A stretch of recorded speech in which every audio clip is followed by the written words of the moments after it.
한큐영, 시장이 왜 이래?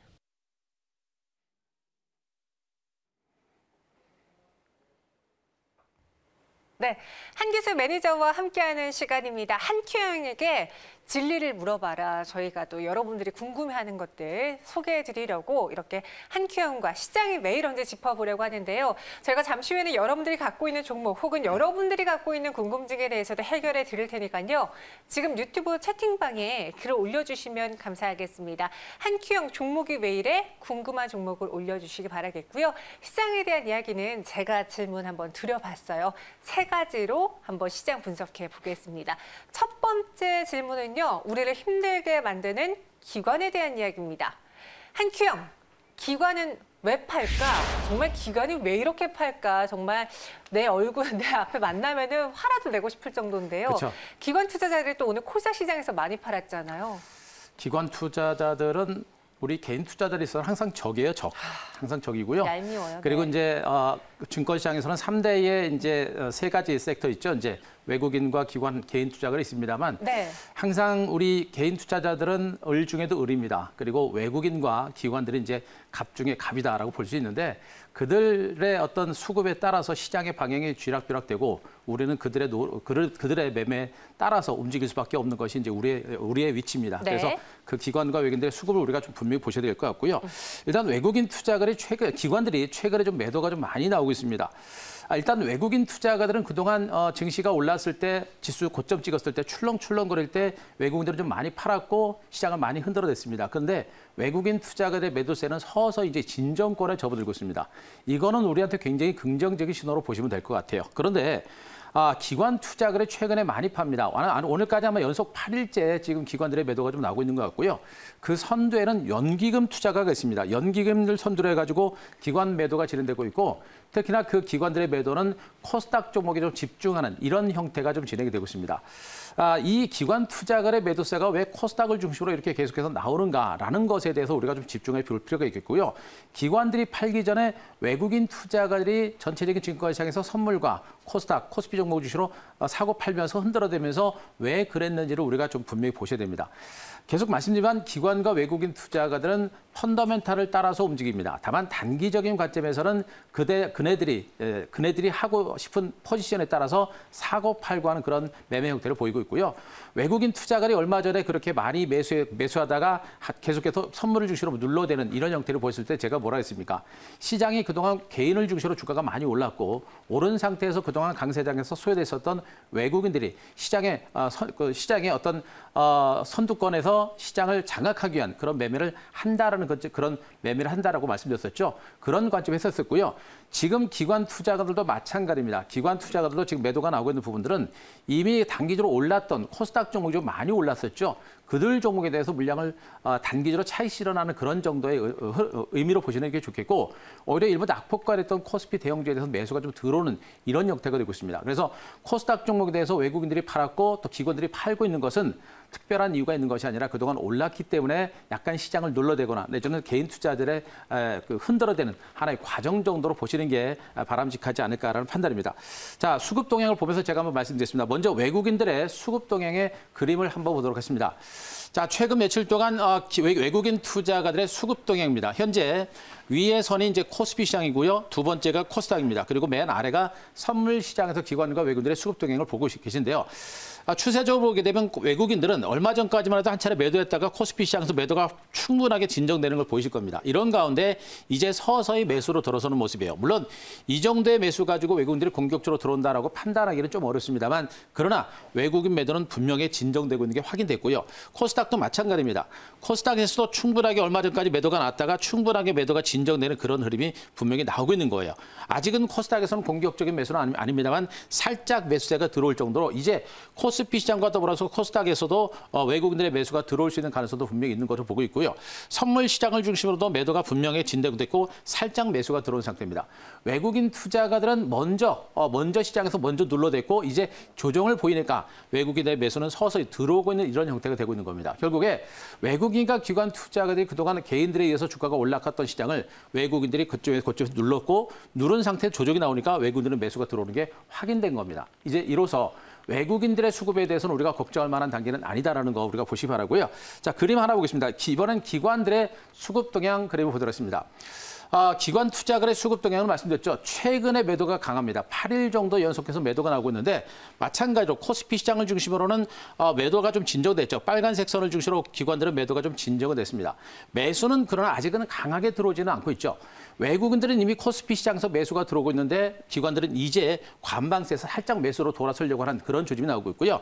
반면에 밑에 파란색 선은 뭡니까? 코스닥이죠. 코스닥에서는 지금도 기관들의 매도는 비교적 많이 나오고 있는 형태입니다. 다만 최근에 매도세가 살짝 완만해지고 있는 그런 모습이 나타나고 있어서 기관들의 매도는 분명하게 특별하게 악재가 있어서 파는 것이 아니라 전체적인 시장에 있어서 코스닥 종목이 많이 올랐고 또 그네들의 포지션을 다시 재정비하기 위해서 일부 종목을 털어내는 겁니다. 털고 나서 시장이 안정이 되게 되면 다시 그네들이 선호하는 유망 종목으로 옮겨 타는 그런 어떤 매매 포지션일 가능성이 높아요. 결국에 지금 코스닥 종목을 주로 매도가 나오는 부분들은 마지막 매도 클라이맥스가 될 수 있겠고 외국 기관들이 매도하고 있는 부분들은 말씀드렸죠. 특별한 악재가 있는 것이 아니라 단기 올랐던 종목을 털고 그네들이 좋아하는 종목으로 매수하기 위해서 교체하는 그런 차원의 매도이기 때문에 분명히 매도가 진정되고 다시 매수가 들어올 수 있는 가능성이 높다. 이렇게 분석을 드릴 수 있을 것 같습니다. 네, 그래서 기관은 왜 파는지에 대해서 첫 번째 질문 드렸고요. 두 번째 시장에 대한 질문 한큐영에게 드리겠습니다. 한큐영, 제반은 왜 이래? 제약바이오의 줄임말, 제약바이오는 왜 이래? 오늘 코스닥이 빠져서 제약바이오가 밀리는 건지 아니면 저는 제약바이오가 밀려서 코스닥이 빠진 것처럼 보이는지 뭐가 앞선 이야기인지가 궁금해요. 일단 종목이 빠지니까 지수가 밀린다고 보셔도 되겠죠. 네. 일단 제약바이오주들은 삼성바이오스라든가 셀트리온 같은 종목은 이제 코스피로 이전을 했기 때문에 네. 코스닥 시장의 영향 자체는 그렇게 크지는 않고요.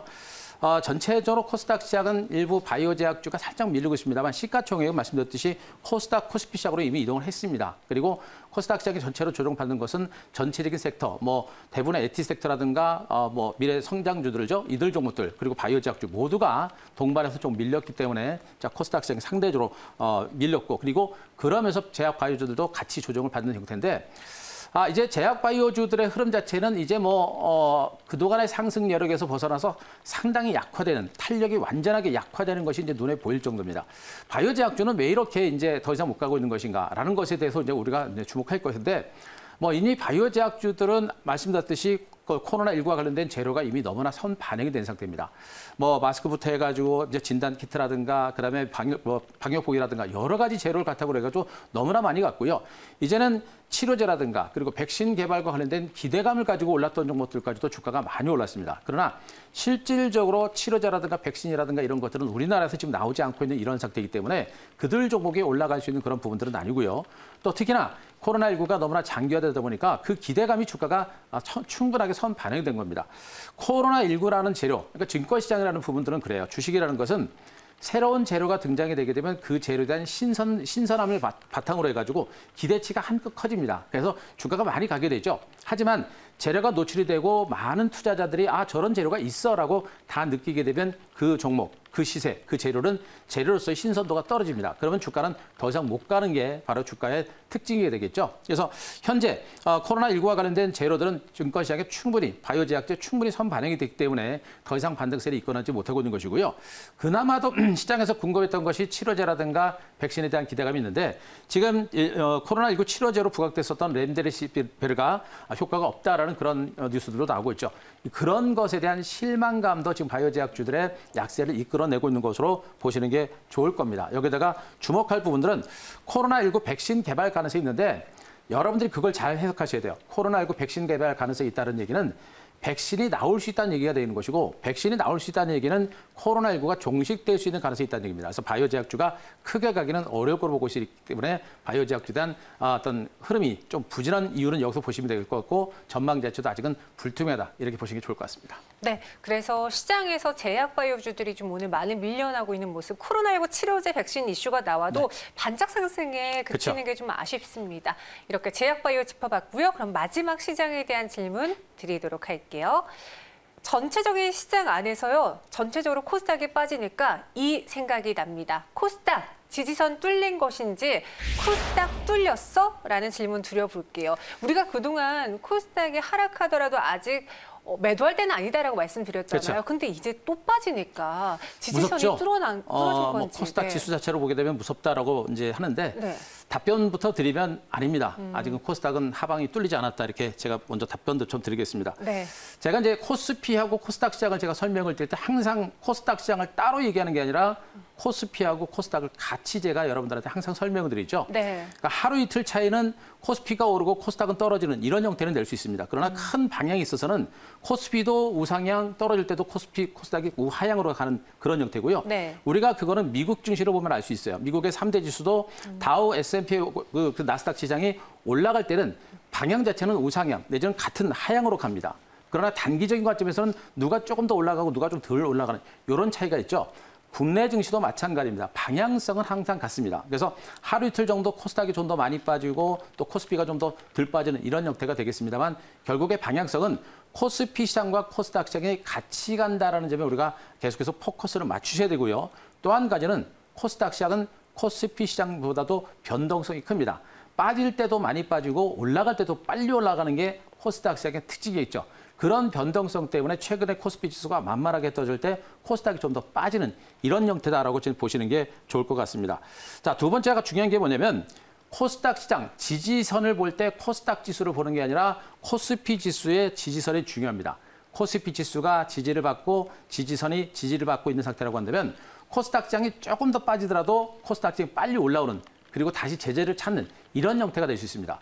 왜 코스닥 시장이 이렇게 코스피 시장 대비 변동성이 클까요? 바로 우리 개인 투자자들의 비중이 높기 때문입니다. 우리 개인 투자자들은 주식의 원리를 많이 모르시고 하시는 매매를 하시는 분들이 많기 때문에 시장의 분위기를 따라가시는 분들이 많아요. 그래서 올라갈 때는 시장 분위기 좋기 때문에 기업 내용을 잘 모르고 그냥 쫓아가는 그런 매매를 해서 주가가 더 빨리 가는 것이고 떨어질 때는 무서우니까 막연하게 털어내면서 좀 더 밀리는 이런 형태가 되는 겁니다. 바로 코스닥 시장이 그런 원리 때문에 그런 변동성이 큰 것이니까 그걸 좀 보시 바라고요. 일단 중요한 부분은 코스피 시장을 중심으로 했을 때 또 코스닥 시장도 마찬가지로 추세적인 하락 가능성은 매우 낮습니다. 그리고 투매도 어느 정도 진정권에 있는 그런 상태여서 시장에 대한 공포감은 아직은 너무 섣불리 가질 만한 단계는 좀 아니다. 이렇게 판단이 되겠습니다. 제가 그림을 보면서 설명을 드리도록 하겠습니다. 먼저 코스닥 일봉 차트를 보면서 설명을 드리겠습니다. 자, 요 그림이 여러분께 이제 일봉을 중심으로 계속해서 많이 설명을 드렸습니다. 지금 코스닥 시장 자체가 이렇게 이제 810선 정도 선에서 두 번에 걸쳐서 이제 바닥을 찍고 반등이 좀 시도가 되는 이런 형태가 됐었죠. 이런 가운데 코스닥 지수가 이제 직전 저점까지 깨질 정도로 직전 저점까지 근접하는 이런 하락 장세가 전개되다 보니까 이제 코스닥 시장도 이게 직전 저점을 깨고 내려가는 거 아니야라는 공포감이 분명히 있을 겁니다. 그래서 우리는 분명히 경계를 해야 되는 부분이고 뭐 기술적으로 보더라도 중장기적으로 3, 4년 패턴이 만들어지다 보니까 뭐 차트 이제 끝난 거 아니야라는 공포감들 많이 계실 것 같아요. 자, 차트는 시세의 흐름을 나타내주는 그림에 불과한 겁니다. 차트가 시장의 방향이 결정하지는 않아요. 현재 지수의 코스닥 시장은 직전 저점에 와서 고점을 깨고 내려가는 거냐라는 공포감을 가지고 있을 정도의 위치만 있는 겁니다. 하지만 직전 저점의 지지를 아직은 받고 있다는 거 보시기 바라고요. 다음에 코스피 일봉 차트를 보면서 설명드리겠습니다. 자, 코스닥 시장은 직전 저점까지 왔는데 지금 코스피 지수는 어떻습니까? 코스피 지수가 직전 저점에 지금 2250선, 60선 정도에서 중간 바닥을 찍었는데 지금 코스피 지수 어떻습니까? 2340선 정도 선에 와 있습니다. 직전 저점에 근접도 하지 않은 모습이죠. 이 얘기는 뭐냐면 전체적인 시장 자체가 하방으로 깨고 내려가는 장세는 아니고요. 단기적으로 올라가서 약간 쉬어가는 기간 조정의 연장선상에 있다고 보시는 게 좋아요. 대신에 코스피 대비 코스닥이 여기까지 많이 밀렸었죠. 내일 이후에 코스피 지수가 하락세가 멈추고 소폭이라도 반등이 나오게 되면 내일 이후에 코스닥은 반등이 좀 더 강하게 나올 수 있는 그런 가능성이 매우 높다고 보시면 되겠죠. 결론적으로 지금 시장은 코스피 지수가 직전 저점을 깨고 내려가지 않고 있기 때문에 추세적인 하락 가능성은 높지 않고요. 이런 가운데 만약에 코스닥 지수가 직전 저점을 살짝 깨더라도 코스피 지수가 여기를 지지를 받는 상태에서는 반등이 나올 수 있는 그런 부분이 있으니까 그런 부분들도 우리가 좀 체크하시면서 시장 보시는 게 좋을 것 같습니다. 네. 이렇게 시장이 왜 이런지 전체적인 이야기를 들어봤고요. 이번에는 우리 투자자분들이 갖고 있는 종목에 대해서 확인해 보겠습니다. 한큐영, 종목이 왜 이래? 네. 투자자분들, 우리 증시 오늘간의 시청자분들이 갖고 있는 종목에서 지금 손실을 기록한 두 종목을 꼽아봤는데요. 첫 번째 종목이 왜 이래의 주인공은 원익IPS입니다. 사실 다른 IT, 대형 IT주들 삼성전자, SK하이닉스의 경우는 최근 시장 하락에도 외국인이 좀 받쳐주면서 그렇죠. 낙폭이 크지 않았는데 중소형주들의 경우에는 쉬지 않고 밀리는 것 같아요. 원익 IPS 37,400원에 비중 10%라고 살려주세요라고 보내주셨는데 원익 IPS에 대해서는 어떻게 보시는지요? 살 수 있습니다. 뭐 지금은 우리가 좀 힘들지만 네. 살 수 있고요. 원익 IPS부터 해가지고 이제 코스닥 종목에 대해서 이제 언급을 드렸습니다만 네. 상대적으로 등치가 작은 종목들 그리고 개인 투자자들이 이제 비중을 많이 갖고 있는 종목들 이런 종목들은 시장 자체가 무너지게 되면 개인들의 매물을 위해서 좀 밀리는 그런 경우가 많아요. 자, 원익 IPS라는 종목도 기술적으로 이렇게 중간 바닥을 여기서 다지고 있는 상태인데 여기서 좀 밀린 것은 바로 그겁니다. 전체적인 시장 자체가 안 좋았기 때문에 밀렸던 부분들이고요. 반도체를 중심으로 해서 이제 디스플레이라든가 반도체 시장 자체가 성장 가치가 크고 경쟁력이 뛰어난 종목 중에 하나입니다. 그래서 이런 종목은 시장 자체가 안정이 되고 지수가 올라가게 되면 역시 치고 가는 반등이 나올 수 있는 여러 분명히 있는 부분이에요. 그래서 제가 보기엔 지금 시장 자체가 무너진다라는 그런 관점은 아니기 때문에 여기서 지금 우리가 투매에 나설 만한 그런 단계는 좀 아닌 것으로 보고 있고요. 만약에 현재 구간에서 32,000원 밀집자 하단 정도가 될 건데 주가가 좀 안정권에 접어들려면 32,000원까지 분명히 올라와야 됩니다. 올라와야 되고 이 안에서 충분히 안정이 된 상태에서 시장 자체가 살아나게 되면 그때는 중기 반등 가능성도 있어요. 그래서 아직은 조금 힘든 구간이기 때문에 여기서 매수까지는 하지 마시고 들고 가는 전략 정도로 보시는 게 좋겠고요. 대체적으로 32,000원 선 정도 회복이 되게 되면 그때는 매수에 가담하셔도 됩니다. 그리고 현재 구간에서 밀집대 하단 정도 지금 오늘 장중 저점 정도가 대체로 한 3만 원 정도 그 정도 될 것 같은데요. 3만 원 정도가 만약에 깨지게 되면 시장 전체적인 흐름 자체가 또 불안해질 수가 있습니다. 그래서 3만 원 정도가 만약에 깨지게 되면 거기서는 한 번 정도를 털었다가 밑에서 분명히 다시 매수하는 그런 전략으로 생각하시는 게 좋아요. 그래서 일단은 지금 구간에서는 홀딩하시는 전략 보시고요. 32,000원 정도까지 회복이 되게 되면 좀 안정권에 접어들 수 있으니까 그때는 좀 길게 가자라는 점도 말씀드리겠습니다. 사실 37,000원이면 이제 제가 추측건데 좀 내려왔다고 조정을 받았다고 생각해서 들어가신 것 같은데 시장의 하락을 이겨내지 못했거든요. 하지만 향후 4분기 그리고 내년 삼성전자랑 SK하이닉스의 상승이 좀 기대가 되면서 이런 중소형 IT들도 같이 가지 않을까 기대를 해보겠고요. 지금 구간에서는 매도하지 않으셔도 좋겠다 이야기해 주셨습니다. 이렇게 원익 IPS 들어봤고요. 두 번째 종목이 왜 이래? 이번에는 카카오게임즈로 들어볼게요. 한큐형 카카오게임즈 마이너스 30% 목전인데 더 빠질까요라고 주셨고요. 지금 제 뒤로 카카오게임즈 차트가 나오는데 최근에 뭐 빅히트도 그렇고요. 그렇죠. 상장하고 난 다음에 쭉 빠지면서 바닥을 알지 못할 정도로 계속 밀려나고 있어요. 이 신규 상장되는 종목군들은 매매가 정말 어려워요. 네. 정말 어렵고요. 아무리 기업 가치가 좋다고 하더라도 수급으로 인해서 주가를 밀어버리면 결국엔 주가가 좋은 종목도 주가가 떨어지는 경우가 굉장히 많습니다. 카카오게임즈가 신규 상장되자마자 두 번에 걸쳐서 급등세가 나타났습니다만 저는 분명히 그 구간에서 너무나 많이 올랐다는 그런 판단을 했고요. 이유는 뭡니까? 게임 관련주 전반에 걸쳐서 시세가 얼마 전까지 한번 나고 나서 전반적으로 다 조정권이고요. 거기다 시장 자체도 그동안 조정이 나왔었거든요. 그런 조정이 나오는 상태에서 혼자 신규 상장됐다고 혼자 가는 그런 경우는 매우 드문 겁니다. 그래서 두 번에 걸쳐서 급등이 나타났고 저때 양봉이 났을 때 매도할 수 있는 그런 기회가 있었는데 매도를 좀 못하신 것 같고 또 아니면 빠지는 구간에서 매수를 하신 게 아닌가라는 생각인데 카카오게임즈는 성장성이라고 하는 부분들은 아직은 저는 그렇게 뭐 엄청나다라고 보지는 않습니다. 게임주 전반에 걸쳐서도 아직은 성장성 자체가 크지가 않아요.